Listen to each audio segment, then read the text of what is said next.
Following the great flood that engulfed the people of Prophet Noah, peace be upon him, humanity began to repopulate the earth. Among the earliest civilizations were the Ad, descendants of Ad, son of Oz, son of Iram, son of Sam, son of Noah.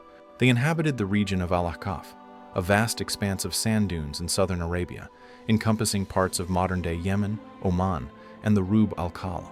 Blessed with fertile lands, abundant rainfall, and strategic trade routes, the Ad flourished exceedingly. The Quran describes them as a people of immense physical strength and stature, capable of feats beyond ordinary human capacity.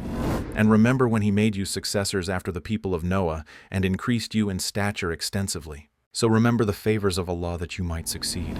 Under the leadership of King Shaddad ibn Ad, they constructed Iram, a magnificent city unparalleled in its splendor. Referred to as the City of Pillars, Iram featured lofty columns adorned with gold and precious stones, symbolizing their architectural ingenuity and opulence. Gardens irrigated by advanced aqueducts bloomed amidst the desert. Palaces rose with walls of silver and roofs of jewels, and streets were paved with materials that gleamed under the sun.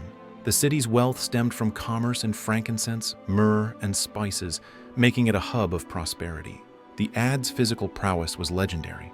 Traditions describe them as giants, with heights reaching up to 27 meters, possessing strength to uproot trees and carve mountains into dwellings.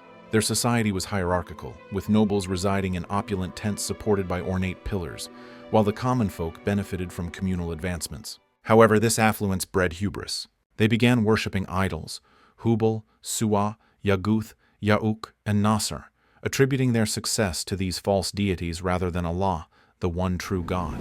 Their arrogance manifested in boastful claims.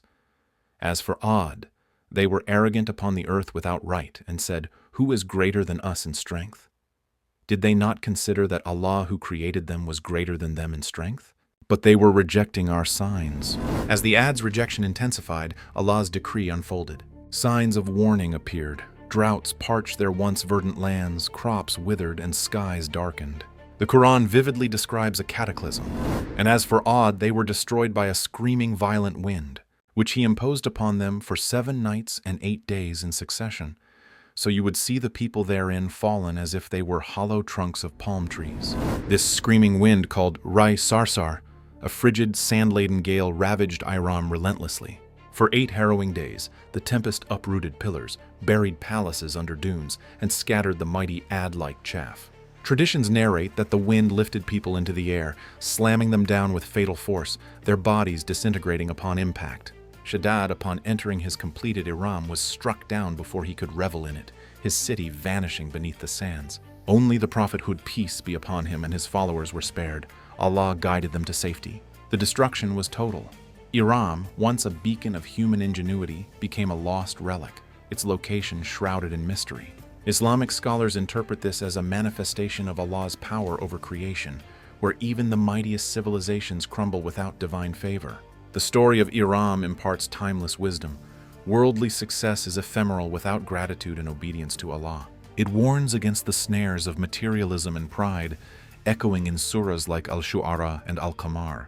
Commentators such as Ibn Kathir and Al-Tabari elaborate that the Ad's fate serves as a reminder for subsequent generations, including the Thamud and others, reinforcing the prophetic cycle. In contemporary Islamic thought, Iram symbolizes the consequences of environmental exploitation and spiritual neglect, urging believers to reflect on their own lives. As the Quran concludes, "So your Lord poured upon them a scourge of punishment. Indeed, your Lord is in observation."